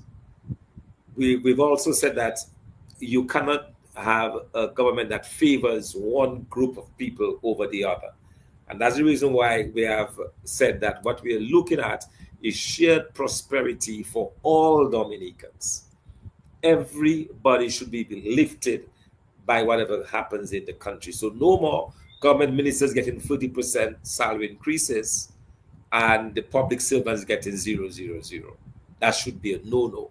If you're going to give salary increases to one set, it should go to the other, so that everybody rise on an equal footing. We've also been very clear that our social programs should not be at the discretion of a parliamentary representative or a minister. Our social programs should be based on need. It should be run by a welfare division that is well-staffed with our young professionals. And that is the way we do it. And then we've talked about the public service, how we restructure the public service in terms of ensuring that they have fair wages, but also the whole question of appointments and persons having to act, 40, 50. I know one person acting 25 years and not been appointed as a teacher, but they're teaching every year for 25 years and they've not been appointed. You have to deal with that issue of the lack of appointments. So these are the pillars that we are promoting, and we believe will transform Dominica to the point where we can now attract people back to Dominica. And that's where our diaspora comes in. So the individuals who are now working in Antigua and St. Kitts and Guadeloupe, but they really want to be in Dominica, they will get that opportunity, because now there'll be jobs, there'll be good paying jobs, competitive jobs, and the economy will be able to move forward, will be able to grow, and all of Dominica will move forward together. Yes, thank you for sharing those ideas with us tonight, Dr. Fontaine. Dr. Andre, I mean, one of you mentioned ecotourism. I guess you did not mention it, but it was implied that soft adventure tourism is obviously, Dominica is really poised to take full advantage of that. Dr. Andre, your thoughts on some of those ideas from Thompson Fontaine and Lambie. If you have a call, just make us a sign and we'll take the call. Dr. Andre? Well, it's a wonderful slate of initiatives that Dr. Fontaine is suggesting. The problem that confronts us now is there a will to institute some of those measures? And regretfully, there doesn't appear to be. Why? Because it appears that the authorities, they have turned their backs on any initiative which has not been incubated by one of their cronies. Dr. Andre, can we take a call? Let me just interrupt you 1 second, Lambie. You could take a call? Yes, caller, please go ahead. Yes, good evening. Good evening. Go ahead. Yeah, I just wanted to ask you what Dr. Fontaine was talking about. I recall in 1996, under the United Workers' Party, they shelved, there was a 3% sales tax that the small business people used to pay. 3%. When they came in, they shelved that. And they had a duty-free on building materials for people building homes. And then they still end up growing the economy by 51. You hear me? Yes, we heard you. Yes. I'm saying that I say now, just wanted to support what Thompson Fontaine saying. I recall in 1996 when EWP came in, they shelved what you had a 3% sales tax. They shelved that. They enacted a duty-free building and building materials, and then they still had a growth of the recurrent revenue by 51%. Yes. Although they had give up all these taxes, so it's possible to what Thompson is saying. Yes. And thank you so much for your comment here tonight, your contribution here. I get no problem. I mean, communicating on the phone right also. But that's okay. We hear you very clearly. All right. So Thompson, this caller just verified what you were saying. In the early days of the UWP, it incentivized, a lot of these activities. Absolutely. To grow the economy. So exactly. So that's what we talk about, an active income on fiscal policy, where you set policy that can lead to a chain reaction. Government is not going to do it itself. So the government talks about a water factory, and it looks like they want to build a water factory. Government has no business in the water business. The government's role is not to run a water factory. It is to put in place the enabling environment that will encourage entrepreneurs to come in. Let's take another call, Thompson. Go right ahead, Lam. Yes, caller, please go ahead. Hello, good evening. Good evening. Good evening, Mr. G, Dr. Fontaine, and Dr. Andrew. Good evening. I need to ask the question. I need some help. Yes. 2 points. The thing is this 6 months incentive. I want to know. First of all, 6 months is not enough. But I want to know how we can an incentive for 6 months. The salary is small, okay? How are you going to achieve that? First of all, you cannot buy 2 tins of sardine, 2 tins of corned beef, 2 tins of mackerel in a week. You have to buy those things by cartoons. Dr. Fontaine and Mr. G and Dr. Where is the money? Where is the money? You have to buy those things by cartoons because if you buy them by 2 tins, you'll not benefit. That is 1 point. So I want to know how we can achieve that with that small salary. The second thing, the housing. 2%. Yes, it's 2%. But increase, the salary need to increase. If you don't have the land, you have to buy the land. You have to take a loan to buy the land. After you take that loan, you have to pay that back. No, you cannot take a loan right away to build the house because the salary is already small. Sometimes you're renting. You have your other commitments. You have your light bill. You have all the commitments. You have to buy groceries. So that 2%, yes. But if the salary is not increased, that doesn't make any sense. How are you going to pay that back? The salary must be increased. Please help me out on that. Thank you. Yes. Dr. Andrew, you want to have a go at it? Well, the lady is right. And what the lady has expressed is the reality of thousands of people.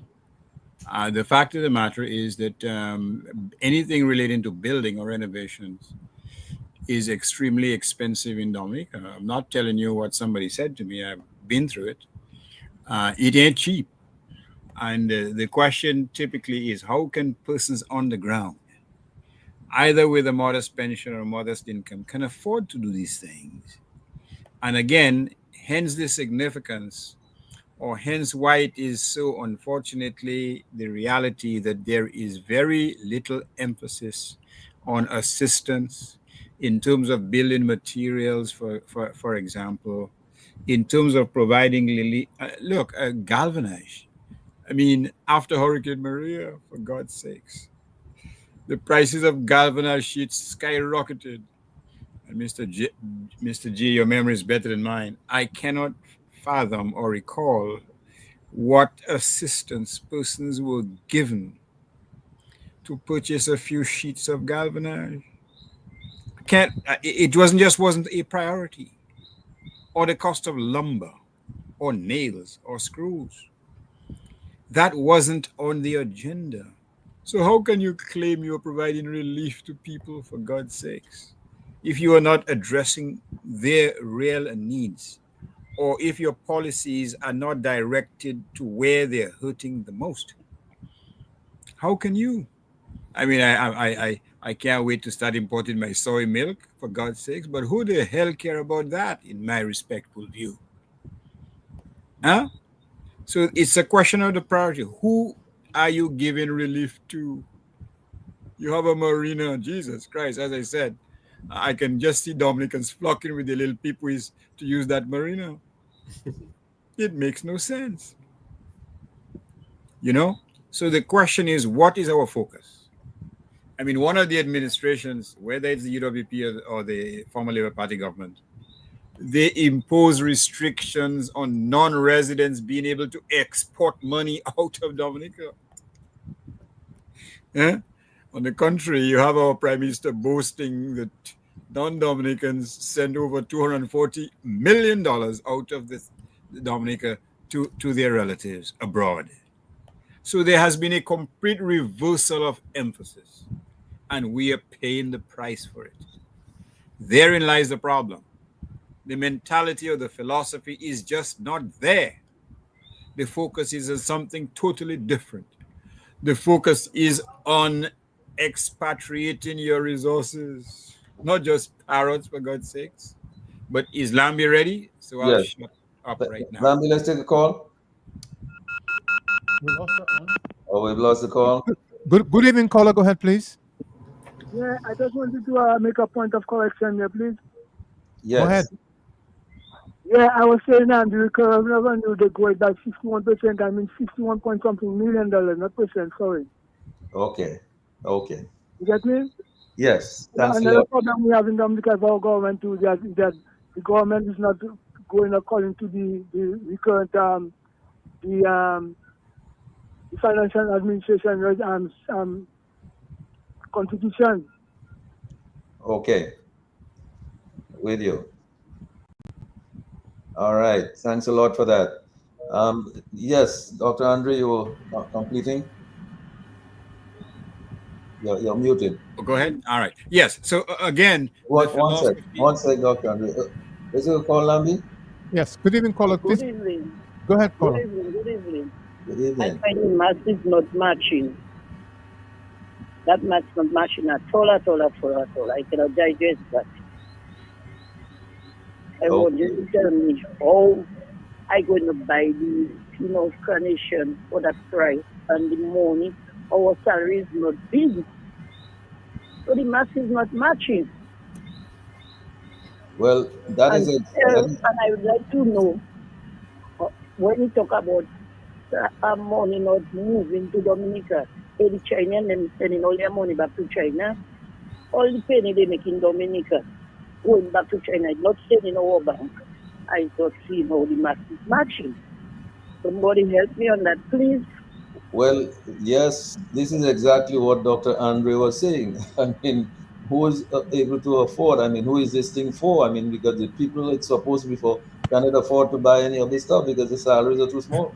but here's another part of the problem. People like Thompson, Fontaine, and Ron Lander and the other economists in Dominica will talk about the multiplier effect. That is to say, if you're working in Dominican construction and you earn $2,000 a month or something, where are you going to shop? You're going to shop in Dominica, regardless of what it is that you buy, whether it's clothing, whether it's food, whether the market, whether the fisherman, and so on. So the money multiplies. But when you have foreigners earning all this and sending it abroad, the math is not mathing, according to the lady. You're exporting all your production literally, especially when no social insurance is being paid. So that you have to wonder, how will the generation which are on the verge of retirement or which have retired, how are members of that generation, how are they going to get their benefits? If you have a shrinking youthful population, you have a burgeoning elder population, you have a significant portion of workers who come here and make bread and become millionaires in some instances.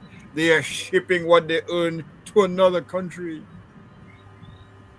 What kind of band movie is that? You see? Why is it that it's only in Dominica you could have that nonsense going on? And we have to, and people say, oh, you shouldn't be racist. You should just take your exploitation and pray to God that everything will be all right. The whole thing is a joke. And Dominicans deserve better. You have a call, Lambi? Yes, we do.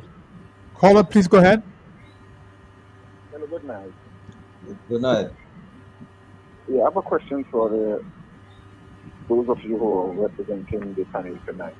I'm calling from Stacia, and I've been here for a long time. There are some things which was not set in place when I came in listening to Stacia, which have been set into place. Now, my question is, I've listened to all the 10 pillars, and it's very, very, very interesting. It is very fascinating, and I think it can work. But my question is, concerning the taxing system, because I think and I know that it is the taxing system that run a country. Most of the money comes from. Now, if the taxing system is not properly set into place, how is those 10 pillars going to work? Because I am considering when I collect my money, if I work with someone, my Medicare comes out of that intact, my pension comes out of that intact, and even as a contractor, as a matter of fact, I'm an entrepreneur. When I retire in Stacia, I can survive on my pension. I'm not a government worker, you know. I'm just an entrepreneur. My wife is also working. She's not working with government, but when she retires, she can also live on her pension. That's how the system works because of the taxing. We are paying tax. When we buy goods, we are still paying tax. And my question is, because of the taxing system, does everyone in Dominica who do business, who own a business, really pay the fair due of taxes to the country? Is it because up here, I'm telling you straight, the way the system is set up, nobody, the middle class, the rich, or the poor, cannot escape the way it's set up. You know, proper scrutiny, proper investigation, and you can. One time I was going to fill up my tax form, and because of I'm an entrepreneur cabinet I'm doing, I was just surviving on the deposits and the incoming of the rest money. And I was going to put zero. My accountant told me I cannot put zero. I must, because of free bits. Every 3 months, every quarter we pull up. She said you must put something in because you make money during the 3 months. And I had to go back and do a review of my income and my receipts. So the taxing system in Dominica, I think it is not properly set up. It is not. One set is paying too much, whereas another set is not paying nothing. So there's a strain on the economy, there's a strain on the balancing off. My question is, how are you all going to review or overhaul this taxing system in Dominica? I'm interested in coming home, but the taxing system has to be properly put into place. I'm listening. Yes, thank you so much, Ola, for that. Dr. Thompson Fontaine, this sounds like a question for you. You know, Dr. Andrew. Yeah, no, I'm excited about this caller because that's exactly the individual that I'm talking about, who I believe we're able to attract back into Dominica if you have good policies that are targeted at bringing people back to the country, so we can benefit from his expertise as a cabinet maker, as someone who has a skill. That's what I'm talking about. And already I know that people are thinking about it. And the point he made about having a tax system that is just is very important. I noticed in this budget, for example, that the government, they boasted of having collected 10 million in arrears because they lauded the work of the Inland Revenue because they're going after persons who are owing taxes. There are obvious loopholes in the system, and that needs to be closed up. But the reason why you have loopholes, the reason why people spend a lot to evade taxes is when those taxes are onerous. When the taxes are too high, people will use every means possible to evade those taxes. But if the taxes are seen to be justified, if the taxes are seen to be reasonable, if there are some benefits to be gained from the payment of those taxes, people will pay the taxes. You see, so there is a way of doing it, and that's the reason why at the heart of our 10 pillars is the focus on tax reform. That will be considered. All of what this gentleman spoke about will be considered. But it's really exciting. I know that there are thousands like him, Mr. G, who want to come back to live in Dominica, to contribute to their country. Dominicans love their country in a way that I don't think any other person love their country as much as Dominicans do. And yet, they quite frankly, they want to be in Dominica, but they can't. And so we have to create that environment to allow them to come back. And I believe, and we believe, that the 10 pillars is one way to ensure that that happens. Yes, and by the way, while we're talking about these taxes, Ronald, and you can unmute your mic while we get bringing you in. We heard sometime in the course of the year, our Prime Minister said that about $240 million was boasting $240 million left the country. The question is, those people who send this money, were they paying taxes? Ronald, your thoughts on some of this? You're just muted. You have to unmute. Yes, you're okay. Go ahead now. Yes. First of all, I like the area that Thompson is going with his 10 pillars. But what I would like him to do, and I repeat it, is very important that he put it in the context of an integrated development plan. These pillars supposed to be the pillars for an integrated development plan. Our planning process in Dominica is very deficient. You see the budget is a 1-year plan, and we keep on going 1 year at a time, making the same errors over and over again. We need to develop a plan conceptually where we would like to be in 20 years' time. And with a little bit of more detail, 10 years, with further details, 5 years, and more detail how we implement it using the budget. The government, the current government, over the last 25 years, has not paid any attention to the productive sector. See what has happened to agriculture, what has happened to agro-processing, what's happened to tourism. And the focus has been on the CBI program. If the CBI revenue, and Dr. Fountain, I know that you all are currently in court with an 8 billion figure that you're looking at, and this is very significant. If those monies from the CBI were used properly in Dominica, in the productive sector and the supportive areas of the productive sector, Dominica would be a much better place. We look at a place like St. Kitts, and Dr. Fountain, in the earlier days, we used to go to St. Kitts quite frequently on mission at the ECCB. If you look at St. Kitts has been able to use its CBI program to transform its economy. You look at the cruise ship berth, Point Zante, which was recently built. We were on par with St. Kitts in terms of cruise arrival in the range of 200,000. Now St. Kitts has gone past 1 million. And what is in St. Kitts to see for tourism as compared to Dominica? You look at the international airport, which was developed for quite a while. It took this government 25 years to develop an international airport, and it's still being done in the reverse fashion. There's not sufficient analysis, there's not sufficient research, there's not sufficient planning, but the money is available, so they have gone ahead and started to do the airport without the requisite preparation. We were exposed to the requisite preparation by Stanley planning, and there should be a lot of preparation before proceeding with the airport project. Marinas. We don't have a marina up to now in Dominica. And we look out there, we see how many yachts packed out there.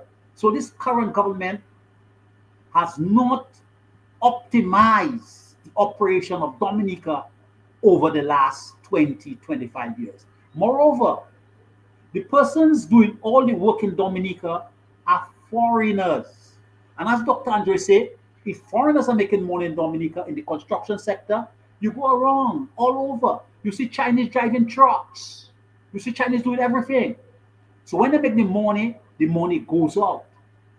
More importantly, our distributive sector, our retail sector, the government has allowed the Chinese to take over the retail sector.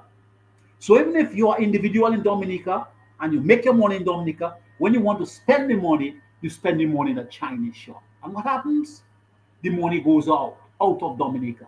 So Dominica is at a very critical stage where we need some transformative thinking and processes to stabilize our economy. How we go about stabilizing the productive sector and the other supportive sectors. How we go about stabilizing agriculture and agro-processing and keeping those resources to Dominicans. We must find a way of putting incentives for Dominicans to get back into the retail sector. If you go around Roseau now, all over retail is a Chinese shop. You go around Roseau, how many banks did we have in Roseau? We only have one bank now, the National Bank. The other bank is here consequently because they bought out Scotia in the region. So they're currently in Dominica. But we only have one bank in Dominica because the resources that are being made, the financial resources that are being made in Dominica, be it by the distributive or the productive sector, is going out of Dominica. It's not going into our banking system. So it's not viable for commercial banking in Dominica. And this is a serious problem for us. So, Dr. Fontaine, I reiterate that we need, with your 10 pillars, we need to develop an integrated development plan. And with that integrated development plan, we pay attention closely to our core competencies.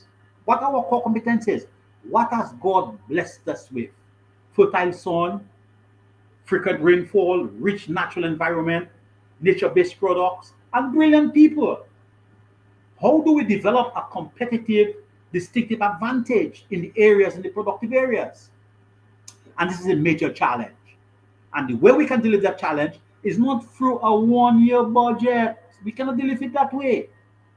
We must develop an integrated development plan and decide what we're going to be doing on a year-by-year basis.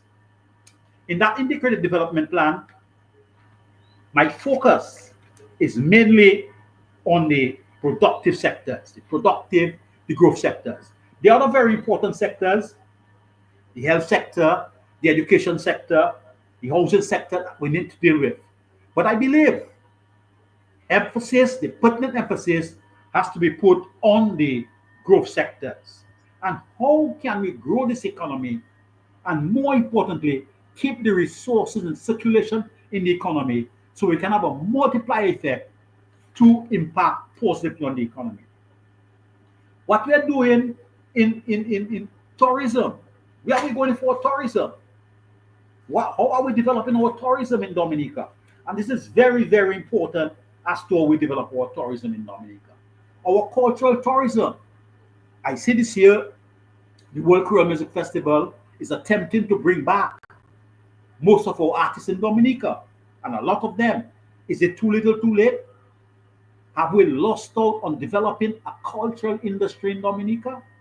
What can be done? Because what we are attempting to do for the World Creole Music Festival is to develop a cultural industry in Dominica, and this has disappeared. What can we do with sports? There's a discussion that next month we're supposed to have a sports stadium, athletic stadium in Dominica. And now we are in that, might be till next year. And this could be an opportunity for us to have athletic meets in Dominica. The Windsor Park. Dream 11 is the main sponsor of Indian cricket. Indian test team, be it male or female, is sponsored by Dream 11. Dream 11 was sponsoring a T10 competition in Dominica, and we found a way, because we said we were lighting up the stadium. I lighten up Bush for a long time to get this Dream 11 sponsored program out of Dominica. So we are on focus. We are not doing the things that we're supposed to do to grow the economy. And if we cannot grow the economy, and more importantly, keep the money in circulation in Dominica, we are going to continue to deteriorate. There's going to be a deterioration in all different areas in our economy, and consequently, we're going to have more significant problems in our economy. Dr. Fountain, you spoke about water, and I spoke about it earlier on. But what about the other water-based products? There's a situation where we're importing soft drinks from St. Lucia. How did we reach there? We develop a Kubuli beer, and we importing that Kubuli beer from St. Vincent. How can we grow with such an environment? What do we need to do, first of all, with water and water-based products? Another major area in agriculture, into agriculture, is fisheries. We are still providing our fishermen with fiberglass boats, small fiberglass boats. I remember investing in a fisherman in Point Michel, and he said to me that when he started to catch his fish, it's dark and he has to come in. Why can't we invest in a few sizable boats that are capable of staying out for a week? So we ensure at the time when the fishes are biting, we are able to harvest the optimal level of fishes. But we're still with the fiberglass boats, little boats. A man goes out in the morning, by night time he must come back in. How can you grow your fishing sector in this particular way? Your IT sector, what's happening with IT? What's happening in information technology? There's a lot of talk now about artificial intelligence. And we've got a lot of intelligent people in Dominica. How can we create? Because I recall in my days at the NDC, we were into information processing. Just like they were recently when they closed down a major plant in the Kidfield Industrial Estate. But I got the CDB to give me technical assistance in reviewing that situation. And the recommendation was to go upstream, go into programming, go into software development. And we've got the human capacity to go in that area. But what are we doing? How are we engaging our young people to generate income and to add value? A very important component in that initiative was the Taiwanese. The Taiwanese was more growth-oriented, be it in agriculture, be it in industry, than the Chinese. The Chinese concentration is extraction. We are a small state. And yet the Chinese essentially are extracting as much resources from Dominica as possible. So how do we deal with that? What's our relationship with China? What is the MOU we signed with China? Because the way things are going, all activities in Dominica are executed by the Chinese. And we need to deal with those fundamental areas. With this government in power, I'm not too sure they're going to deal with it, but we need to deal with those fundamental areas if we're going to get Dominica in a stable position. Thank you, Ronald. Dr. Andre, I interrupted you when you were making a contribution a moment ago. But before I bring you on, let's just take a call from Lambi. Lambi, go ahead. Good evening, caller. Please go ahead. Good night, Lambi. Good night. And good night to the panel, Mr. G and Mr. Andre and Fontaine and Landa. Yes, good night. Mr. G, I know you're on a topic, but I want to follow up with what Mr. Landa is saying. I'm a small business vendor on the street in Roseau. And I can tell you for the past couple of weeks and months, we're getting really down. Because some of the things you might be selling, it attract more foreigners than even our local, comparing to what I'm selling to what somebody else selling. Even the people that selling the everyday food, the juice, the bakes, I sell at the bakes shop closed down. Selling bakes for $200, it's closing down locally. So what I'm saying is true. The system we had in the 60s and the 70s, what EC Low Block and them structured and Mr. Rawl, they put the rights of the working people and the downtrodden people to uplift them.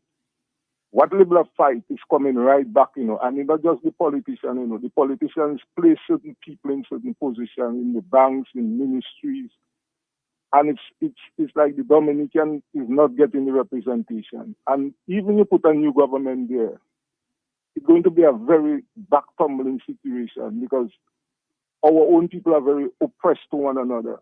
ask for the ministries, the government banks. Let me tell you, I mean, I don't want to exaggerate, you know. I mean, a former farmer, tourism, small business, and it's getting worse. And I don't want to critique no government, you know, because when Libra was in power, I noticed what they do. They decentralize certain things. Even the banks, I think they put a Barclays Bank in Marigot in the center. They have a Marigot man there. He's a little elderly than me. He knows. And for things to change, I think plenty of things have to change. We have to decentralize even some of those ministries. We have to get more field officers on the ground so that government projects can go out, as Landa is saying. Better projects can go on. For instance, look at a big school they're building right next to the Chinese school. There's local Dominican and it's a big school. Dominican. So those money going to stay there. So what Landa is saying is true. And I'm telling you, I don't know how we're going to deal with it. And the politics is taking it over worse than worse. We can have a dialogue. Even you are supporting the government and you speak. You're going to be victimized, you know, or even you're supporting your WP and you speak. And it's kind of big. Look, I hear the minister saying the young people, they had a workshop for them. The minister for Bafa State and the young people not showing up. And it have skills there for them, but they're not showing up. Because the environment is not friendly for the young people. If you go to the Parliament office in Rosewood, there, it's a few people have been chosen. Even your labor rights, some people have to stand on the side, some getting chosen. And the system cannot work like that. Couple months back, the Prime Minister said, you know, he said he would like how the people in the administration is treating the Dominican people, and he cannot afford to see how they're treating the Dominican people. Have to treat them. Well, if you're saying they're treating the people like that, you decentralize some of the office, you put the office outside. Mr. Gregor, look at what a man from the soil is doing. He's Abanton. A man, they say he put in at least $6 million. And they have a lot of French people around. Look, I see a whole group going up while living there in Goodwill. And these people come down for Ace, and everything he done is for Grand Bay. You don't see imported, no bans, you know. And that's a man from the soil. Look at Jali is a Californian. Look, see, have an education foundation. And if you are speaking one of those nights, giving around, 40 scholarships. I mean, how to talk again, because, I mean, this thing getting real out of control. I mean, when you run out all your small business people, and even all those things they put in place, they haven't got nobody to supervise it, as Mr. Landa was saying. How are we going to go on this? Yes, we're going to pass the budget, but who's going to supervise it? We're going to fall back on zero.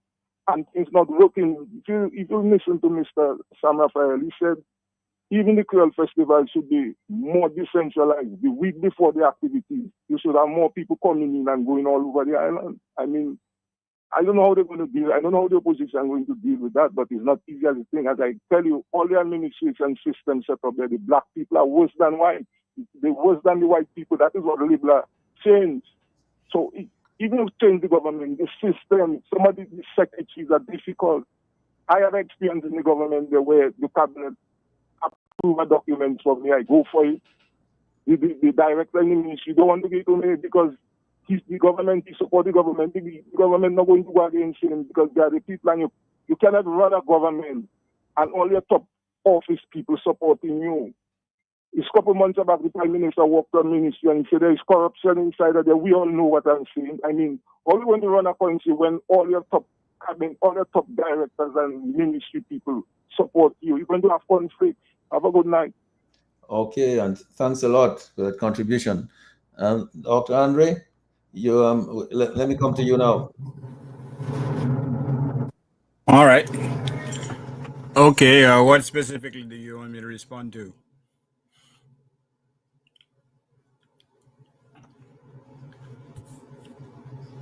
Sorry, I was muted. Okay. This caller made a number of comments, but even before him, Ronald Landa made some comments, and Thompson Fountain made some comments as well. And so I don't know whether you want to add any to some of what they said. Yeah, let me respond to some extent to something Ronald said. He said that what we need, quite frankly, is an integrated development plan. He's right. But let me ask him this.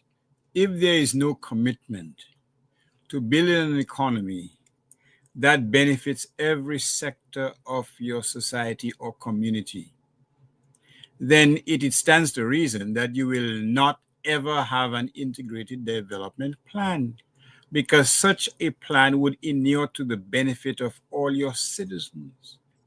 But if the political partisanship is so toxic that you can deliberately kill an initiative to sell local produce in the French Islands, that you can prevent a local manufacturer from selling toilet paper in Venezuela, that you can tell farmers do not sell their produce to certain persons for political reasons, then what is the usefulness of a plan?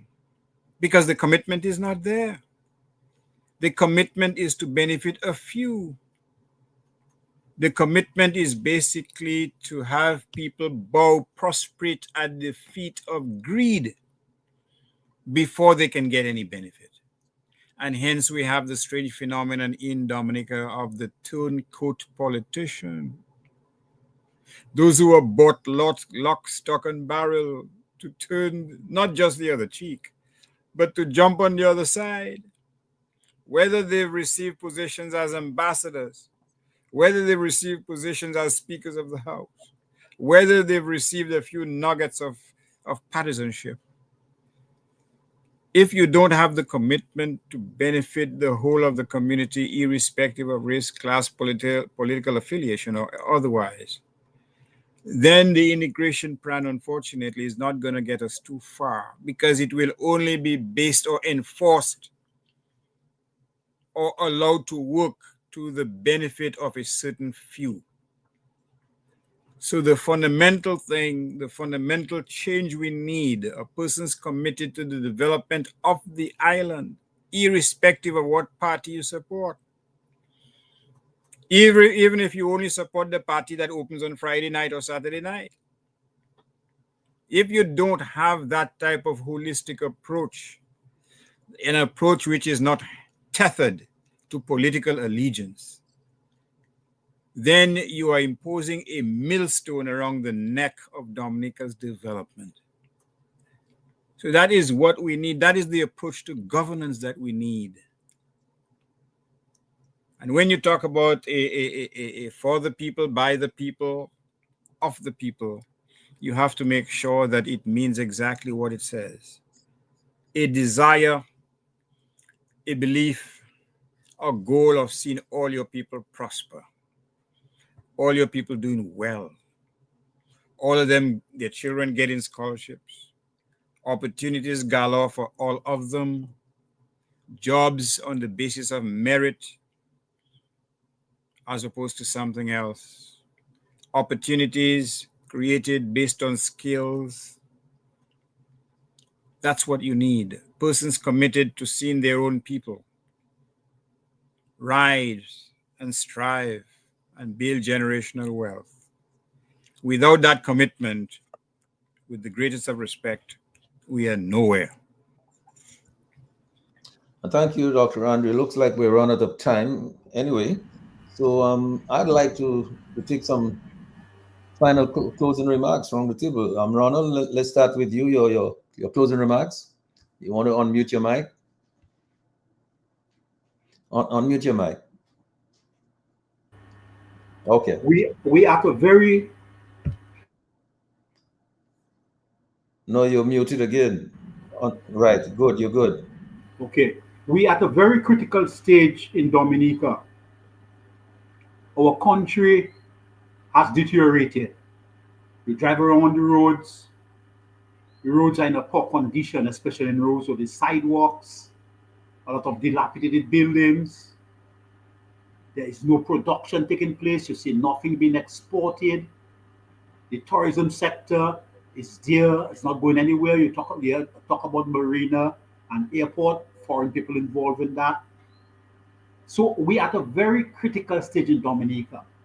And when I speak about the integrated development plan, I'm sharing that idea so that somebody would listen and start looking at the bigger picture of Dominica and looking at the resources that we have, be it human resources or be it physical resources, and make best use of those resources in the interest of Dominica. If we don't do that, Dominica is going to continue to deteriorate. I am available. I'm apolitical. I'm available to make my contribution. I've been victimized continuously, but I am still available to make my contribution. I lecture at the State College. I'm in my private practice, and I have a wealth of experience and knowledge from the Ministry of Finance to the NDC to the FIU, a lot of knowledge where I can contribute to the positive transformation of Dominica. And this is what I'd like to do. Thank you, Ronald. Dr. Fontaine. Yes, yes, Mr. G. Yeah, I just want to say, Ron can rest assured that his expertise and that of the cause of other Dominicans will be utilized under an administration of the United Workers' Party Team Dominica. That much is certain. It is July. We are just approaching the end of July, and we just had a very significant thing happen about a month ago. Hundreds of young people graduated either high school or the state college. And 98% of these students who graduated will not find opportunities in Dominica. And that is quite depressing, if you ask me. Because students who were otherwise occupied, probably going to school, don't realize they don't have a future in Dominica. And those who have not already planned to are moving out. Some will get a few will get scholarships to go on overseas and study, but the majority of them may just leave the country because there are no opportunities. We have to find a way to be able to employ our young people. When they put in the hard work, they do the sacrifice, they go to school and they learn well. Our country needs to offer them more opportunities than are currently being offered. And so as we end tonight, I just want us to remember the scores of young people who are without hope in this country. The scores of young people who will have a very difficult time because after all these years, they're thinking, well, by now they should be able to help. They should be the ones offering help to their parents who've sacrificed for them, but they can't. And so I would just want to encourage our young people to hang on and to believe that the better days of Dominica are ahead.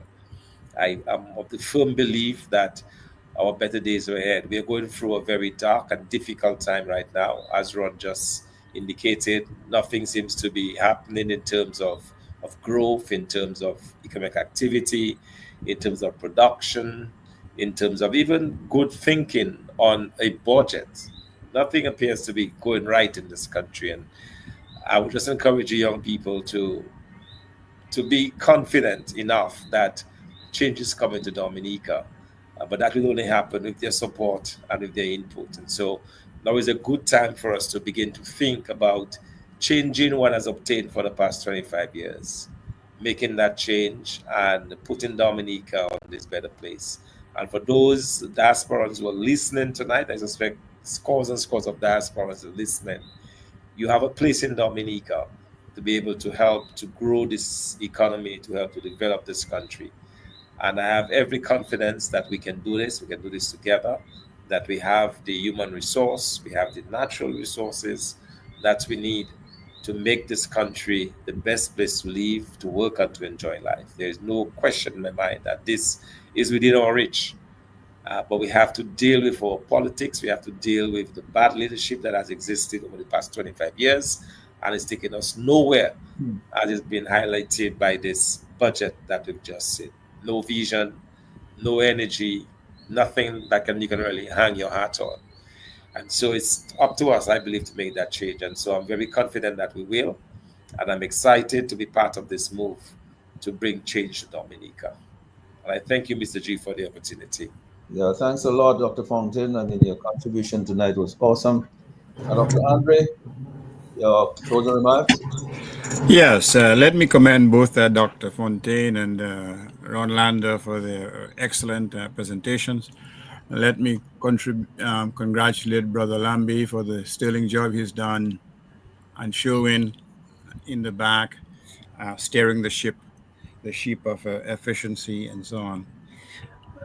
I mean, every nation at some juncture of its history will face some type of existential crisis, a crisis which threatens its very core and its very existence, a crisis which threatens its institutions, a crisis which threatens the survival of its own people. And sometimes many nations make the right decisions. I live in Canada, Mr. G, you do the same. And Canada recently had to make a decision in terms of who should lead the helm of state. And the Canadian voting population chose a world economist, Mr. Carney, to, in these perilous times, when our economy was being threatened by perilous storms from the south, to stabilize the ship and to lead the ship to safe harbors. And it may well be that we've arrived at that stage. Who we choose to, that is the business of Dominicans, but the choice is clear. Do we move from a state of despondency to one of development? Do we move from a state of despair to repair? Do we move from a state of hopelessness to one of hopefulness? And it is us to decide. The options are clear. The repercussions are stark. A few will benefit disproportionately from the wealth of Dominica, while the others will be left adrift, or should I say will be set adrift in an ocean of despair, an ocean of want. So the choice is quite clear. One doesn't have to be some type of super intelligent individual to understand that and recognize what appears to be stormy seas ahead. We have what it takes to prepare for those storms.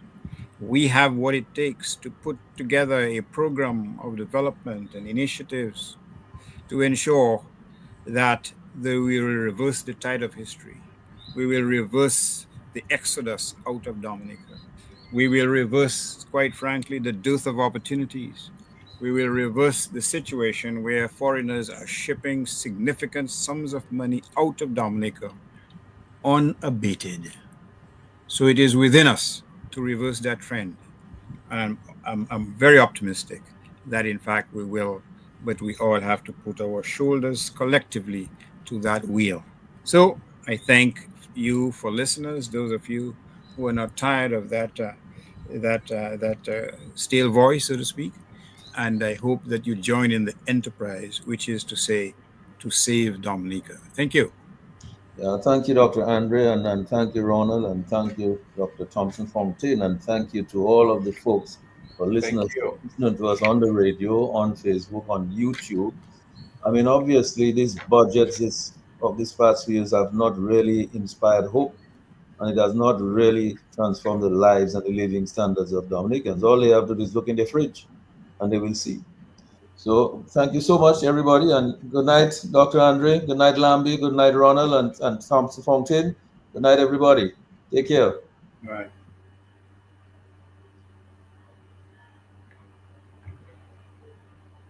On Q, the big station. Insights into where the people of Dominica and the Caribbean came from. Understanding our past. Embracing our present. Charting the way forward into our future. Together, eliminating poverty. Embracing justice, peace, and togetherness. The Global View on Q. Networking Dominica with the rest of the world.